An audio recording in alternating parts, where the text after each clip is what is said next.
Welcome to the Beyond the Lecture podcast. My name's Adam Vanek. I'm one of your hosts, and this is my co-host, Basil. Hello, everybody. Nice to meet you.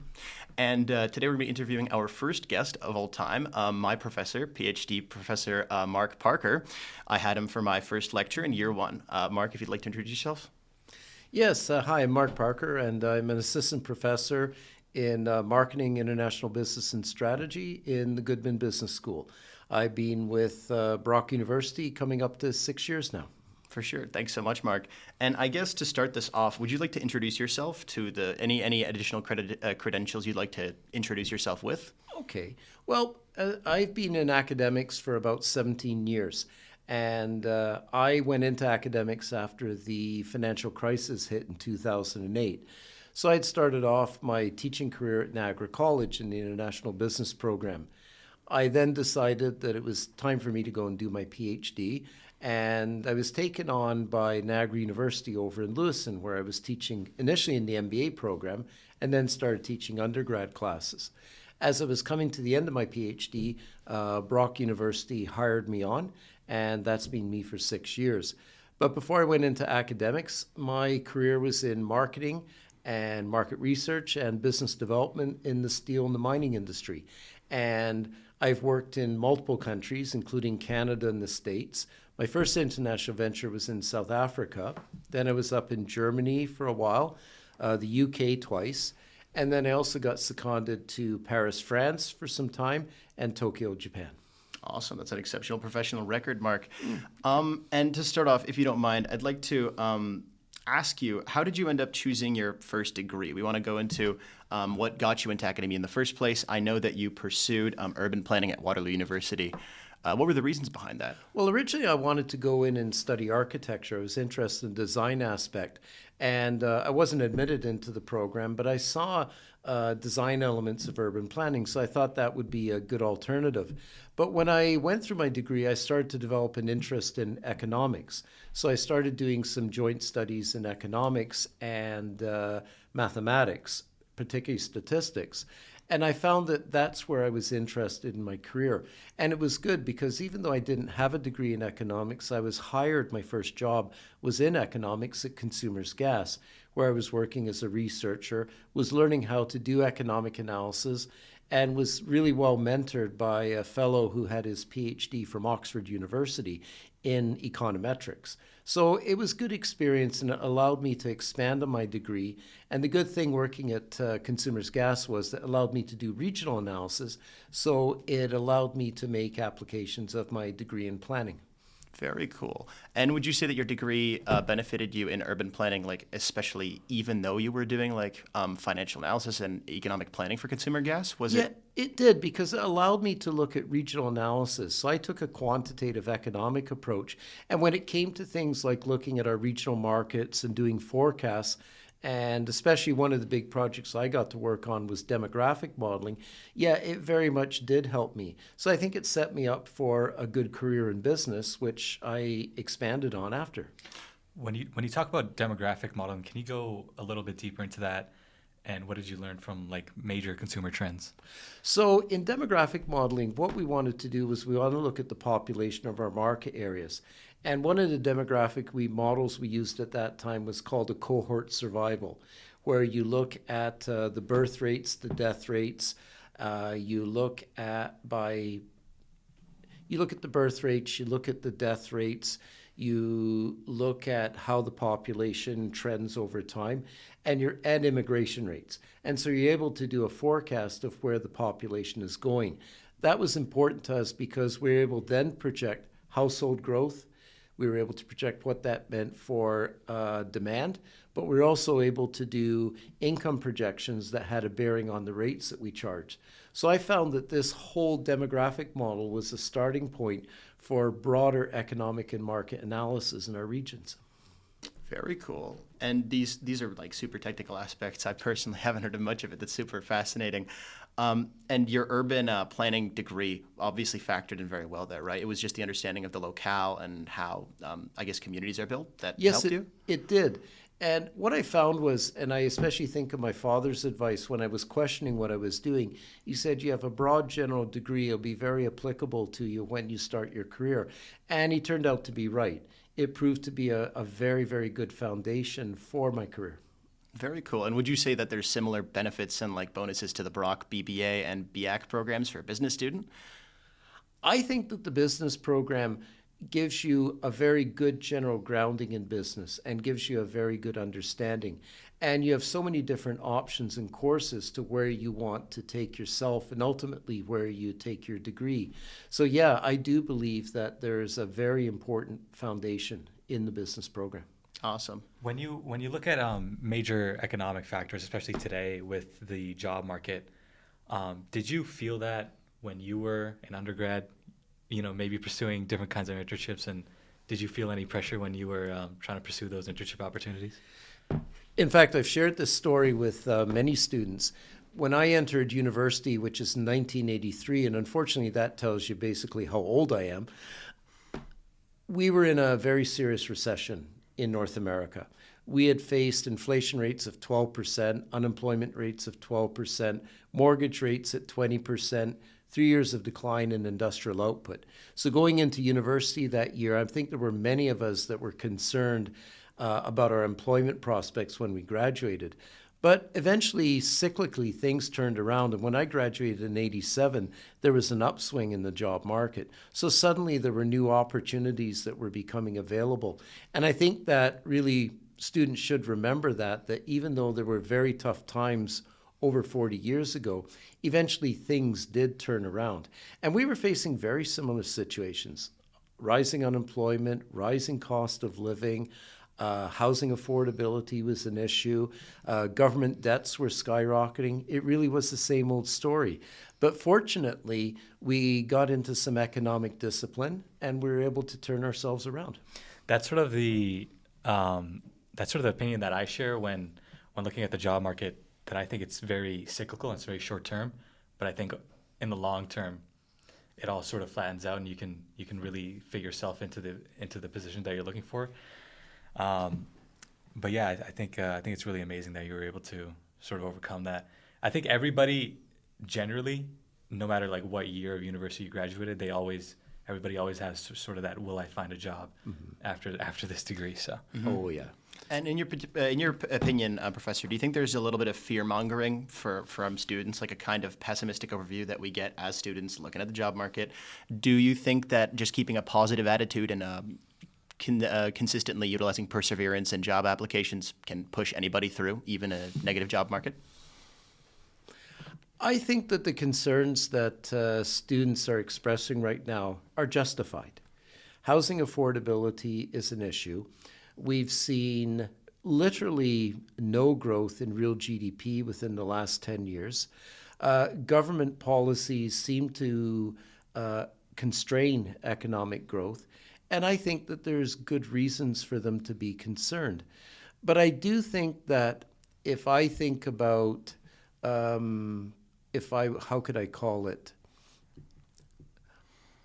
I would say, let me just think the word, pardon me for a minute.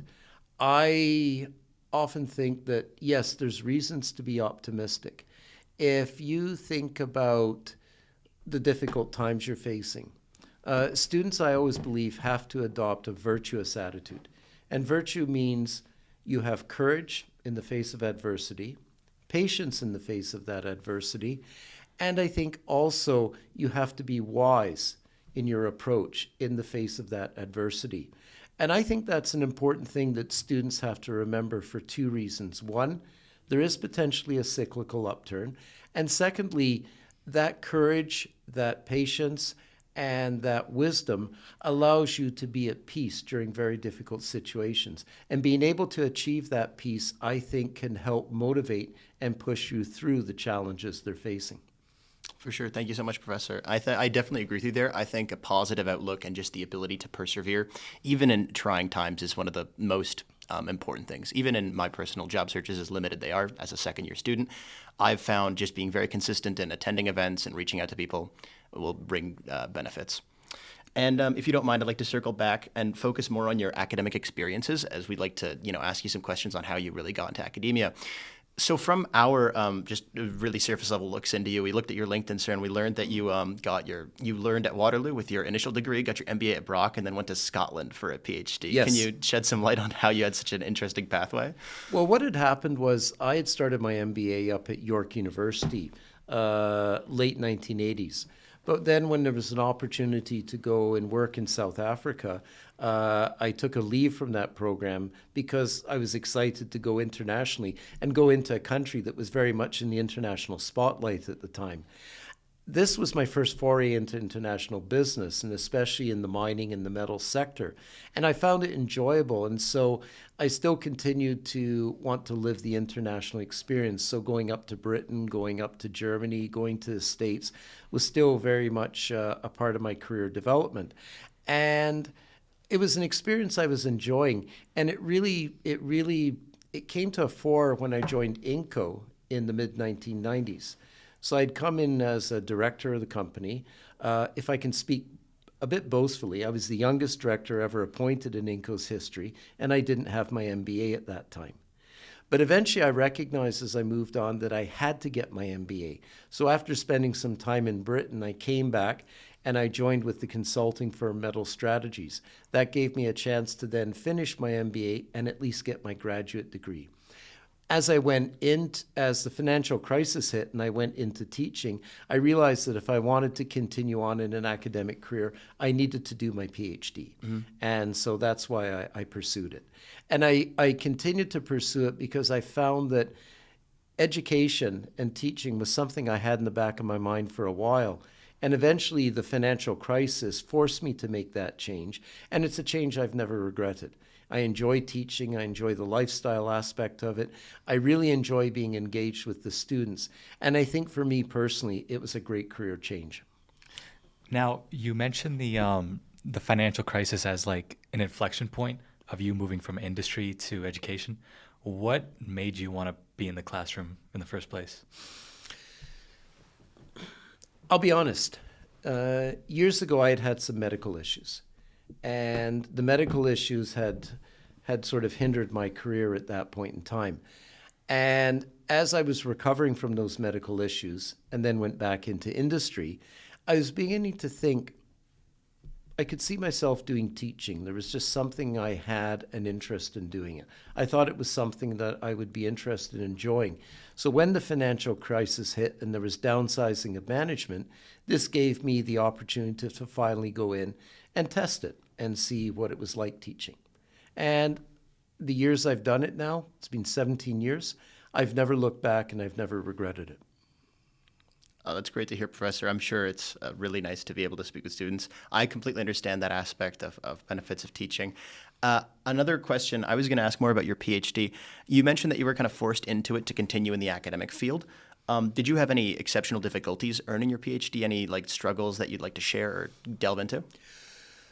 I think that the struggles obtaining the PhD were the normal struggles that anybody had. I was still working while doing it, so it took me about 6 years to get it done. So it was balancing work, balancing my research, balancing my personal life with my family. That was challenging. But what I found that made it easy and successful was I was very much interested in the topic. And it truly motivated me. And in fact, the topic I did a single case analysis on Atlas Steels in Welland, which my dad was the president of before he retired. So I had grown up with Atlas Steels as a young boy. It was very much part of our life. So the ability to look at it as part of a PhD thesis very much motivated me. And so I found learning about it, digging into the depths of it, finding out more about it, really had me motivated. And it piqued my interest. And because it was my dad's company, I really enjoyed it. For sure, that makes a lot of sense, having that personal tie, and I'm sure assisted your motivation. And I think this actually strings in really well into my next question. If you could have one of your students read one of your publications, your papers, any of your academic works, which would you recommend the most and why? Well, I have very limited academic publications because I'm still relatively new into the field. I just recently did my first publication with Brock, which was an extension of my thesis. And I would have students read that because I think it shows the area research interest.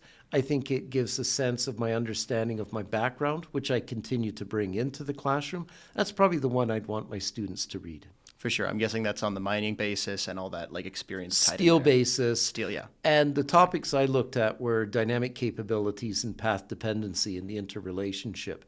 And it was a topic that my PhD advisor got me into, and it proved to be very, very interesting. And being able to apply it to the steel sector, which was my industry experience, it was tremendous. I'm sure. And just one more question. What were some takeaways that you might have as advice for students seeking to complete a PhD and maybe delve into academic publishing in the fields of business, marketing, and this type of analysis? Do you have any advice you might give? I think it's a good idea to get some business exposure and to get some business experience. I think it'll always serve you well when you get into research field, because then you have a better practical understanding of what it is you're studying. Some people, of course, may be more inclined to go into a pure research field. I obviously came into it later, but I still think that the benefits of having some practical business experience can serve you well when it comes to doing research. In other words, you understand the practical aspects of business and how it relates to the theory that you're studying. Mm-hmm. That makes sense. And you'd say that that practical experience really adds a solid perspective on it, because I'm guessing from just pure research, pure academia, you might not understand the inner workings and the realistic aspects of it. I think what happens is, and I think about my own research experience, is that you have an understanding of the nuances of industry, and you find that when you make interpretations from your study, you can come up with some very interesting interpretations because you understand the subtleties of it.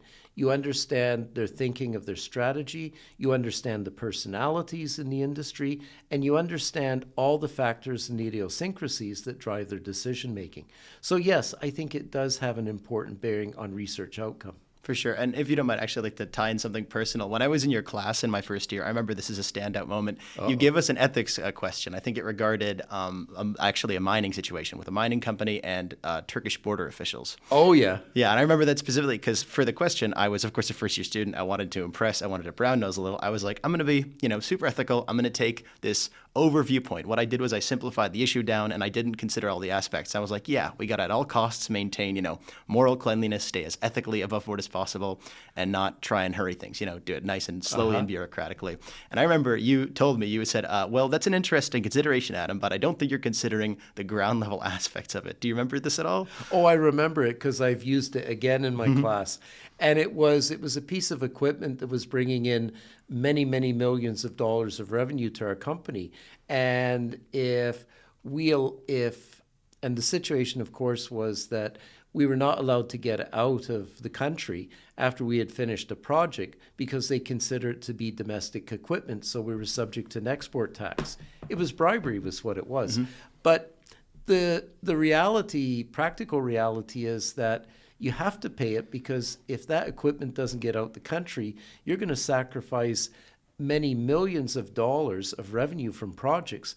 And the projects that we were working on for that equipment were the highest margin projects that we were involved in. So you kind of had to bite the bullet and just say, pay it and let's move on. Unfortunately, when you're going into developing nations, that's the risk and the cost you have to expect when you're going into those countries. So that's the practical aspect of it. I think that's one of the best examples of your advice actually in that regard, understanding business from a ground level. Me, as a first-year student, I think this is probably relatable to a lot of students who might be listening in. You have no real experience. You don't have any real exposure past maybe a few movies and some publications. Yeah. And I think you're definitely right on the takeaways. Because I myself have only worked one semester of very small business management, but it brings like real scenarios that you would never consider when you're like a student learning about this stuff. Like I had deadlines to meet, I had people to hire, I had bosses to argue with, and just those situations definitely add a lot of thinking to it. And obviously my experience is far more limited compared to yours. Yeah. I think what it shows you is that when you're going into business, it's the uncertainty and the variability that can happen in business. And the reality is you're dealing with that uncertainty and you have to deal with it very quickly. You talk about a lot of your time in industry in the steel and mining. How was that, and how do you feel that it sort of advanced your career and sort of all the things that you learned from that? Well, I think probably the first thing I enjoyed about being in the industry was its global nature. This was a great experience in international business and dealing with many different countries around the world, particularly within the mining sector.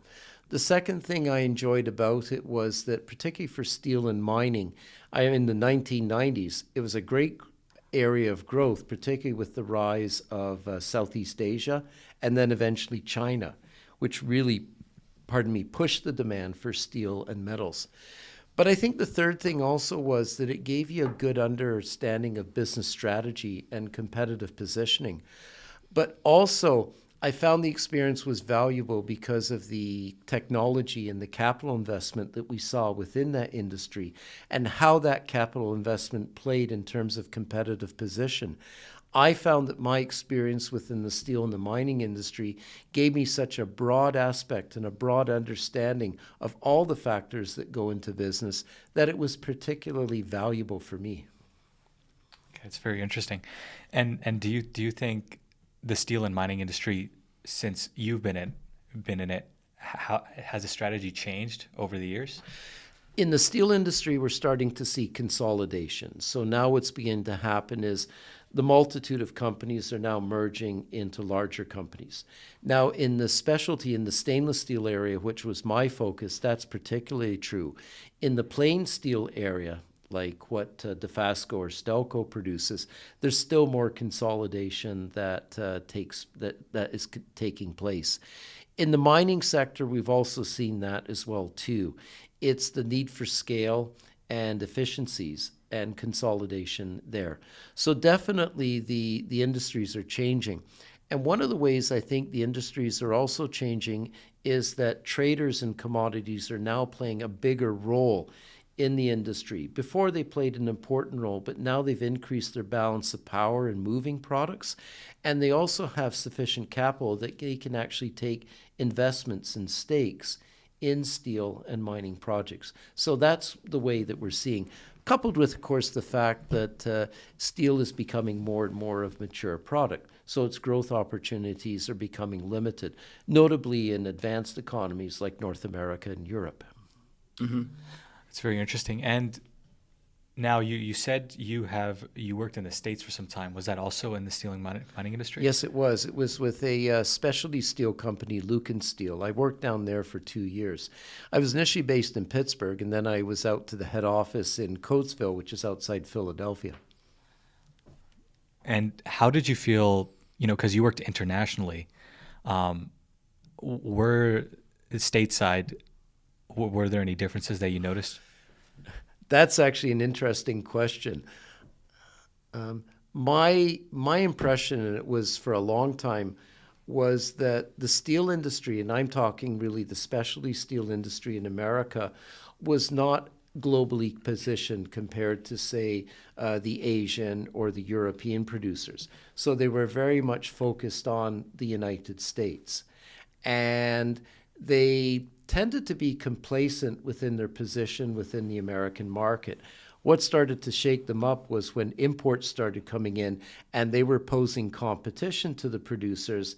I can remember how they reacted was, well, not to improve our competitive position, but lobby the government. And that's why we've seen a particular rise in anti-dumping duties in the steel industry because, one, it's protecting a critical industry, but they're also located in key areas like, say, Ohio State, which is a swing state when it comes to presidential elections. So those areas are obviously politically important. And I think we're seeing that right now with the current trade issues in the United States. Yeah, I was going to ask you about that. The current issues that they have with, tariffs and all that. How would you feel right now if you were to go back into that industry, and how would you sort of navigate with the strategy that you've learned over the years? If I was working in the United States? Yeah.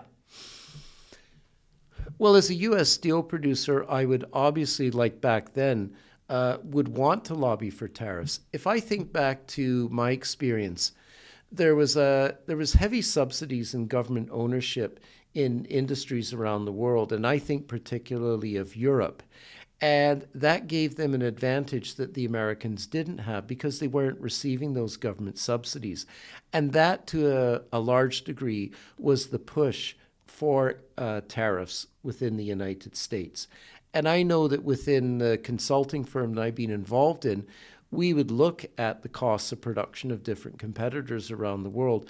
And I think there was a suspicion that, yes, there were extensive subsidies for those producers. So that was a reason why the Americans would have continued to push for subsidies.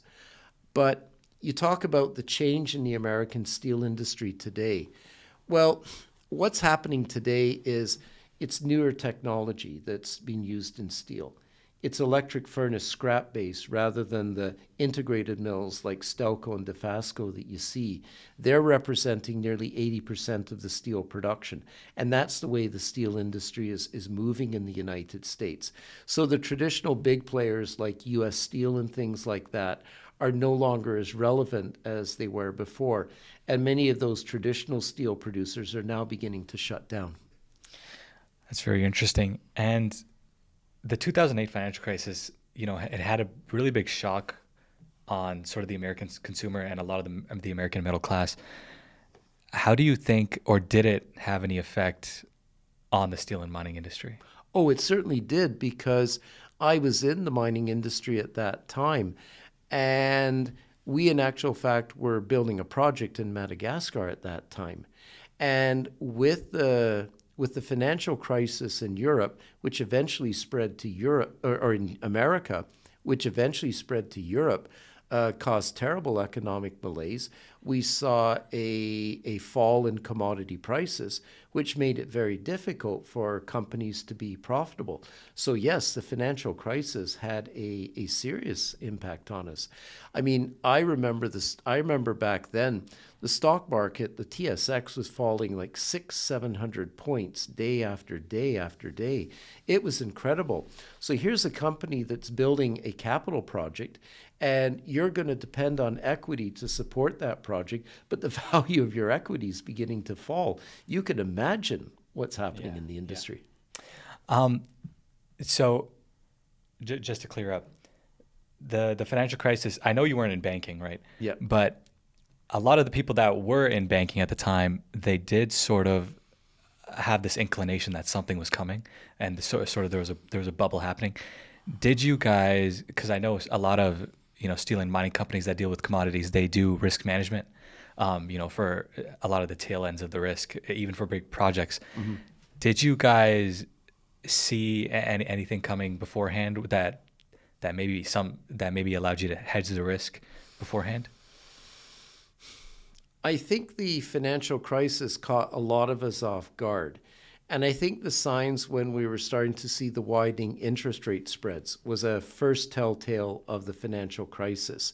But we had not really done anything to protect ourselves. In actual fact, my company, like many companies, was exposed to what was then called asset-backed commercial paper.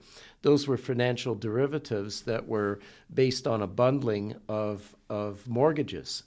And of course, the financial crisis in the US was as a result of a mortgage crisis. People could no longer cover their mortgages. They walked away from their properties.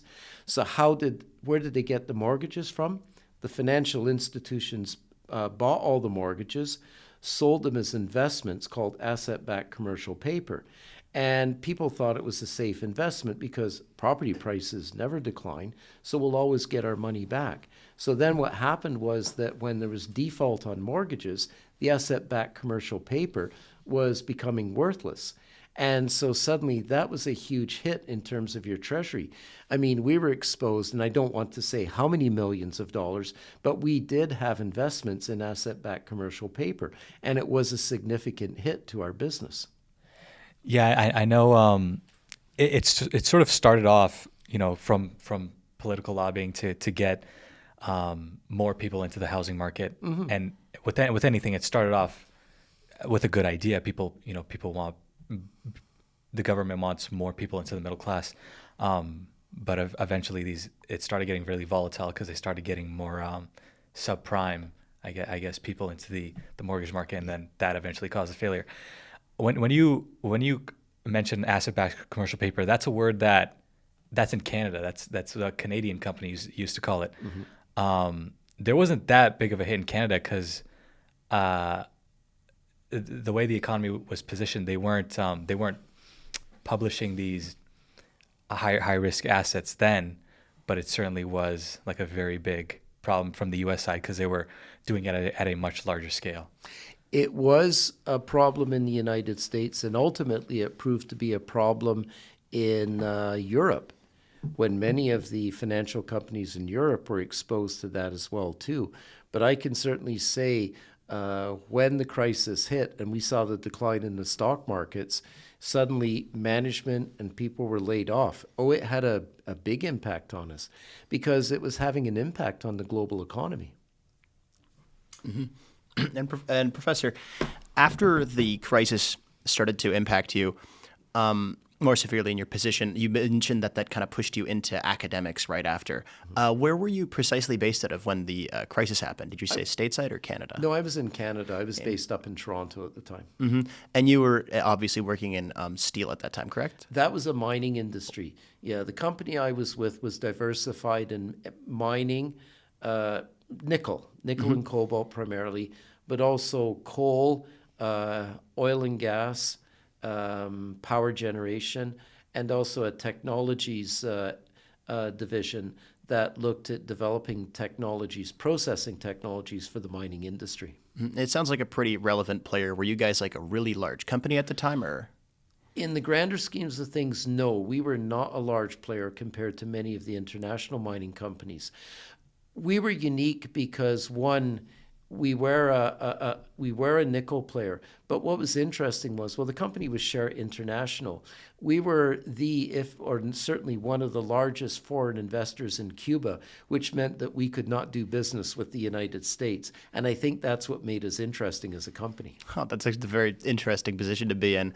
And I'm guessing you guys were based in Canada, avoided U.S. business, and you still found that the ripples of the 2008 crisis just completely changed up your business experience there too? Sure, because of its impact on the international business, the international opportunities, and therefore the effect on our stock price. You say that you guys were a sort of a small player compared to the bigger companies. Do you think in mining or maybe in any industry, do you think the small players can compete in some areas? I think today, no. If I look at nickel, which I primarily was involved in, there were some players that attempted to produce specialized products, and I won't get into detail. But the reality is nickel is a commodity, and it's a large-scale commodity now, and you really have to have that scale in order to be able to compete. And I think you have to have that scale, especially when you're dealing with the distribution channels, especially the international traders. Now, you say no in today's world. How do you think AI will affect that, or does it have any effect in the mining industry? I don't think I can really comment it right now because AI is too new, and I can't quote specifically how AI will affect the mining industry. I will say this. There have been moves towards more automation in the mining industry, and I served as the president of a startup company that was trying to implement underground transportation technology for underground mines. The potential for greater automation there was evident, and I think AI could certainly spur more automation in the mining sector, but I can't comment on the specific details. For sure. That's understandable. And I'd like to actually circle this back down to the student POV. So obviously you have a ton of experience in mining and steel and related fields. Hypothetically, what advice would you give to a student trying to break into those fields? What should they tailor their careers towards? What kind of opportunities might be relevant for a Brock student there? If you're looking at going into mining or steel, I think you're going to have to look outside Canada. I believe that more and more of the mining companies are internationally based. They're either headquartered in Australia or they're headquartered in Europe. That's primarily where they're based out of. Within steel, I think if you're looking for steel opportunities, I think you would have to go to the United States. I think there are probably limited opportunities within steel in Canada today. That's a bit of a cursory comment, not one based upon any extensive analysis. But I would say that if you go to places like Europe, where there's producer opportunities, where there's trader opportunities, that's where I think you can see great opportunities in that field. And would you say like an international focus, like for instance, the double degree program offered by Goodman or the exchange program that's offered by Brock would be a really solid stepping stone for a student looking to make it out there? Oh, absolutely. I think in commodity businesses where we see maturity of demand in places like North America and Europe, you have to be involved with somebody that's very internationally and very globally focused. So any exposure to the principles of international business, not just simply marketing, not just simply trade, but even finance. So, for example, one of the successes of many mining companies is their ability to use hedging instruments in order to be able to provide price stability to the customers and potentially to manage their profits. So understanding how all of those mechanisms work would be very, very important to students. For sure, for sure. Thank you. And I guess I could circle back to this.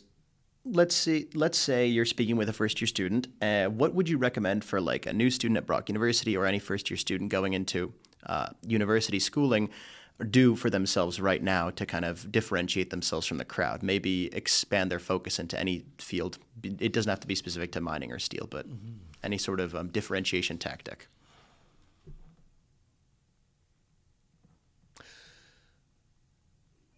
If I think back to my own experience as a student, and I'm going to try and relate it, one of the reasons in my program I focused on economics and statistics and maths was I felt that would give me strong skills that would be applicable to any industry I went to. I think that one thing I would say to students is don't be frightened of quantitative and technical skills. Pursue those, develop a particular expertise on those, because I think that's something that will help differentiate you. And don't be nervous about pursuing those skills. Pursue them vigorously and show how it can make you competitive in the marketplace. For sure. And in demonstrating these kinds of skills, do you think that students looking into, say, academic publishing or like small scale like papers for journals or even a local newspaper or any sort of project like that would help a student push forward? Like if a student wanted to write a paper on something? Oh, absolutely. And I would take any advantage to work with your professors where you can be involved in publishing. I know, for example, I'm the faculty advisor for the Goodman Consulting Group, and I'm bringing in clients for them right now. And the students are working on projects, and they're learning how to deal with consulting clients.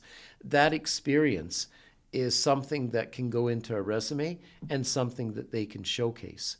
And any of the clients that I've brought in are certainly more than happy to provide references for the students. So that kind of connection from the business world that you provide and just student performance, student, I guess, outreach, just stepping out as a student and doing something is, I'm sure, extremely valuable for them. Absolutely. 100%. Let's see here. I wanted to ask you, Mark, if you could do it all over again, would you go the same route? Of course, you're asking an older gentleman, right? Would he do it differently? It's funny. I had that talk with my sister recently, and I think she's in biochemistry, and she is a PhD in biochemistry. And we often said, yeah, there may be other things that we would have liked to have done. She says that she would have liked to have done political economy like her daughter did, and now her daughter's going into law school. If I were to go back and do it again, this might sound strange. I might want to study philosophy and maybe study moral philosophy. And then maybe would you go to law school after that? Or No, I would probably want to go into moral philosophy and become an academic. Interesting. And is that because of a personal passion or? I think it's an interest in the subject and the various things I read as an aside. That's not to say that I regret what I ever did, but I often think to myself, what if you went back and did humanities studies like philosophy, or what if you did history? These are very much liberal arts programs that I feel have been underestimated for a long time. Here's an interesting thing I've said to my students. If I was in business today and I was hiring somebody to go into sales, naturally I would look at a business graduate, but I would equally look at a philosophy or a history graduate.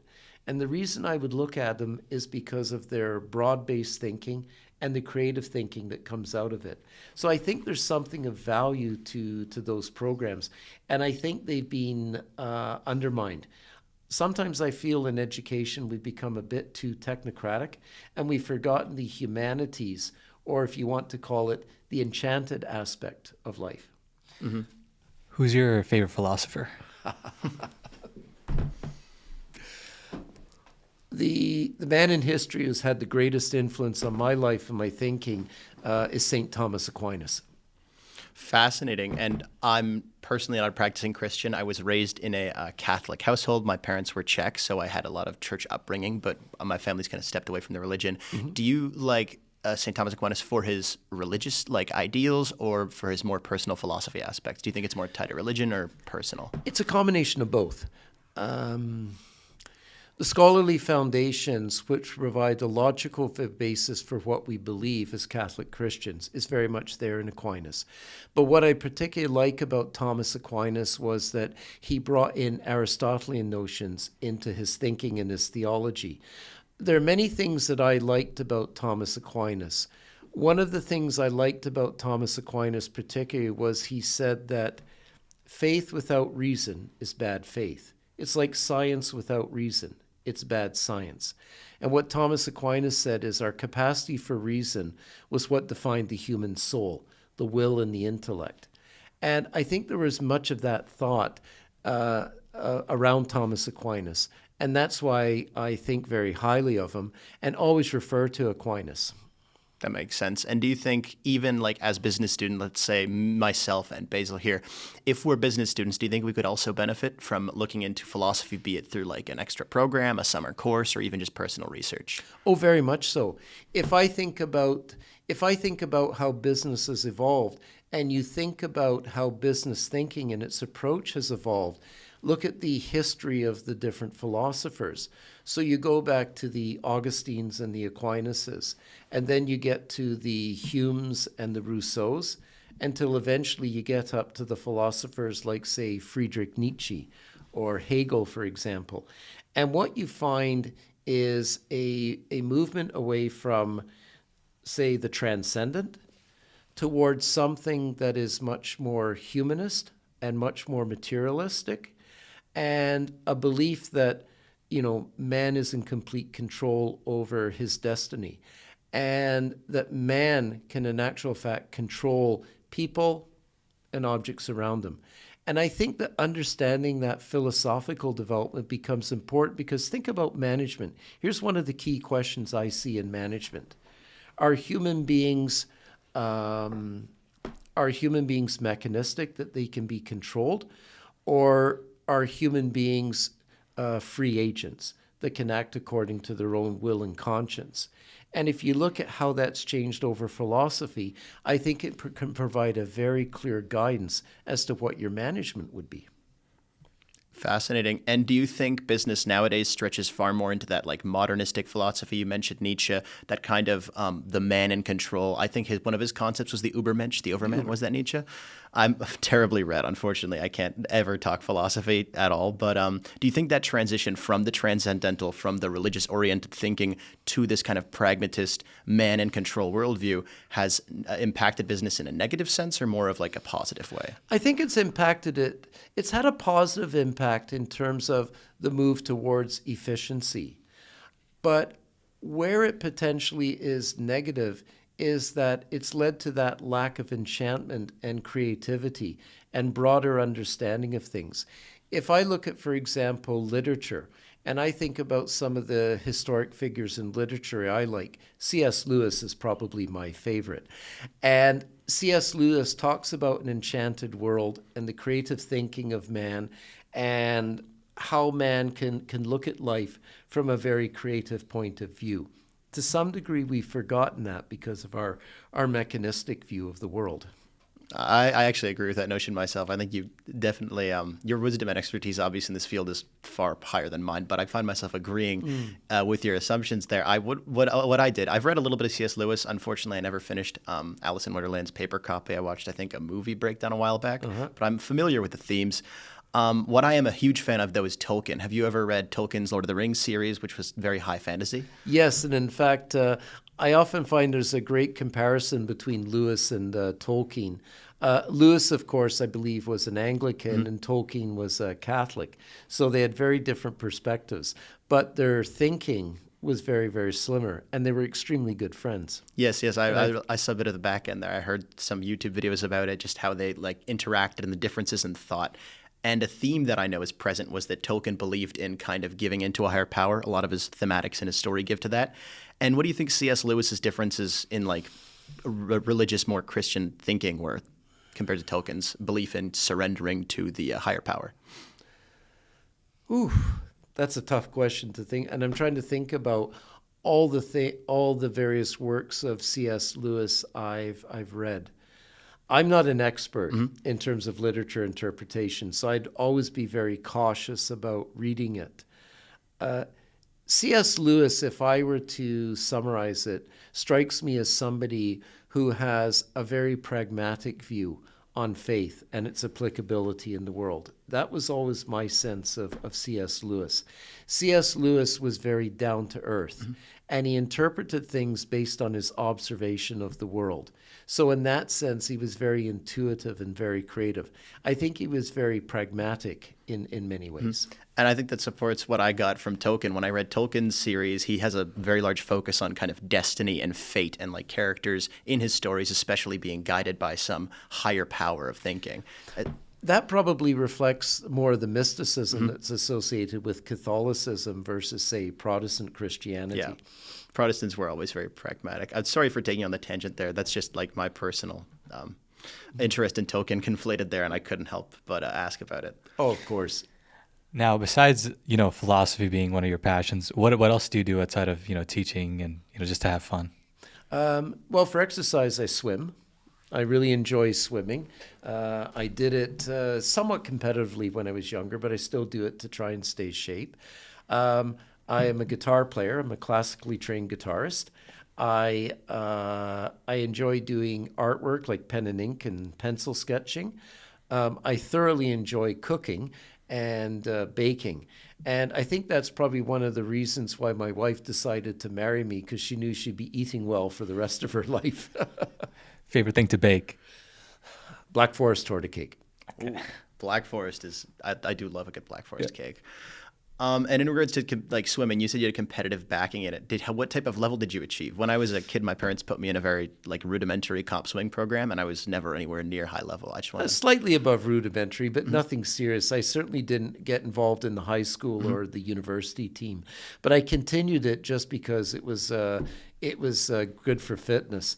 As a kid, my parents got frustrated. I used to go down to Lake Ontario and go swimming in the lake, and I'd come back stinking, and they'd say, "Were you in the lake?" And I'd say, "No," even though I reeked of fish, right? So my parents eventually decided to build a swimming pool, and that's where I got into swimming.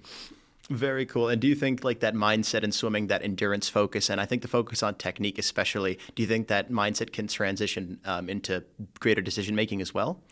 I think certainly the perseverance and the commitment can encourage you to persevere and commit to many other things. I think the only reason I got into swimming was I was talking with my mom recently, and she said, the little bugger could never stay away from the water. For sure. Yeah, it's fantastic. Just to wrap up, we like to do the segment called Favorites. Anything you want, favorite vacation spot, favorite book, favorite quote. Anything you would like to ask. Yes, it's very nebulous, just anything. Anything at all, yeah. The point is that we want you to come up with your favorite of anything, any reason, any sort of topic. I know it's very broad, it's a very quick ask, but just a favorite, anything that you'd like to, I guess, impart on any listeners. Okay. My favorite quote. One my dad always taught me. Probably two quotes, I'd say. One came from Henry IV, Part 1. Discretion is the better part of valor. In other words, put the brain into gear before you put the mouth.